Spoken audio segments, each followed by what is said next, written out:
Olá a todos e a todas, sejam bem-vindos à unidade 5 da disciplina de Psicologia Escolar.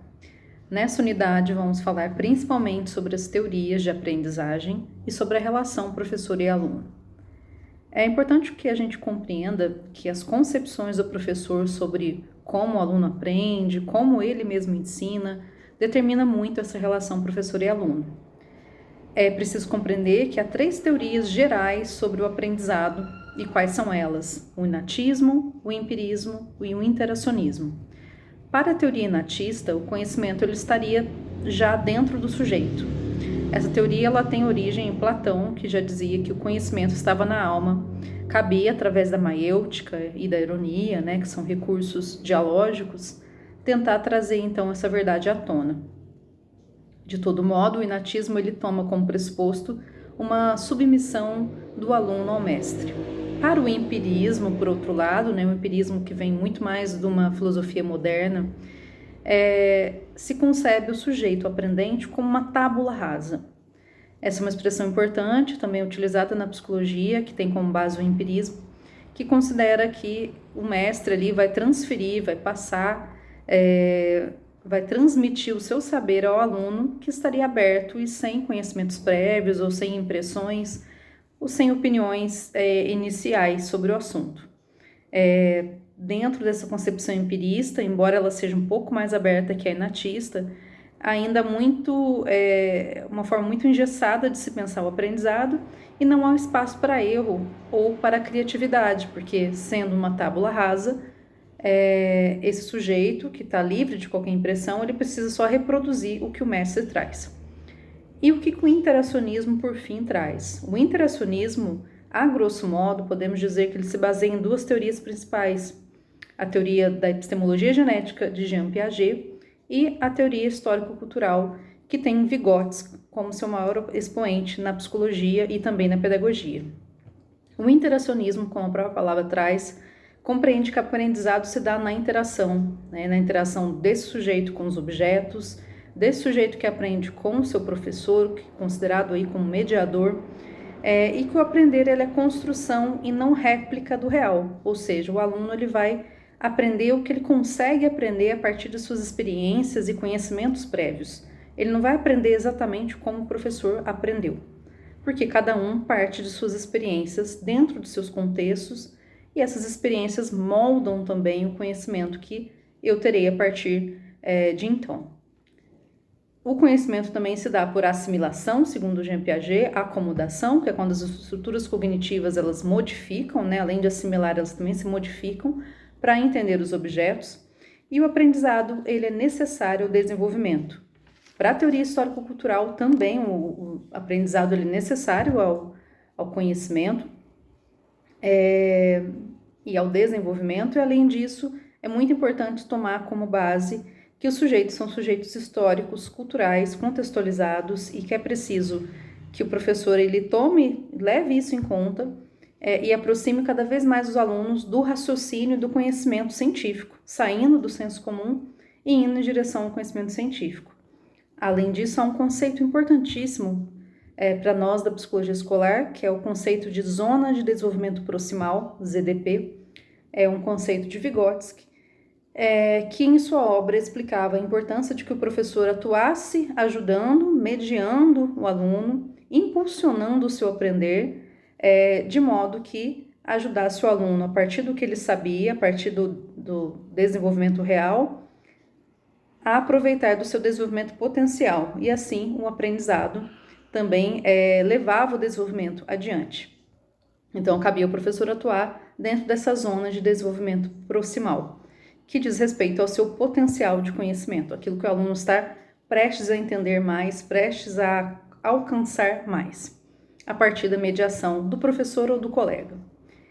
E é importante compreendermos também como o texto da unidade 5.1 nos traz que a concepção dos professores, elas espelham muito suas trajetórias, suas experiências formativas, experiências que são positivas, experiências que são negativas. Concepções são modos de pensar apoiadas, então, em experiência e conhecimento. E aí caberia algumas indagações para nós da psicologia escolar. Como que a gente pode exigir ou pedir ao professor uma compreensão diferenciada de métodos, de experiências formativas, se ele nunca vivenciou. É muito importante, então, que a formação do professor ela seja uma formação muito ampla e que possa dar conta aí, seja formação inicial ou contínua, pensando nas capacitações, né? Que são formações importantíssimas aí para ampliação do olhar do professor sobre essa relação com o aluno, que tem a relação com o método também que ele utiliza, mas não só, né? Porque relação com o aluno também envolve afeto, envolve também olhar para o bem-estar desse professor, porque um professor satisfeito com sua profissão, ele terá uma melhor relação com o aluno. Então, sabemos que num contexto de desvalorização da profissão, essa relação também ela tende a ficar desgastada. E o texto nos traz algumas problematizações, como, por exemplo, o quanto os sistemas apostilados que mecanizam o trabalho do professor, com atividades padronizadas, sem espaço para criação, para criatividade, para o novo que pode emergir dessa relação, ele pode engessar a atividade e recair numa concepção estritamente empirista, de considerar que aquele sujeito ele tem que apenas fazer os exercícios da apostila, fazer os exercícios do livro didático, sem experienciar de fato o que aquele objeto traz para ele, né? O que aquele conteúdo de português traz para ele, como que aquilo muda a vida dele, como muda a escrita, como muda a compreensão de mundo. Então, as apostilas engessadas, elas são uma questão que a gente precisa problematizar. E muitas vezes, como sabemos, os professores acabam utilizando por pressão mesmo do sistema de ensino, principalmente os sistemas apostilados.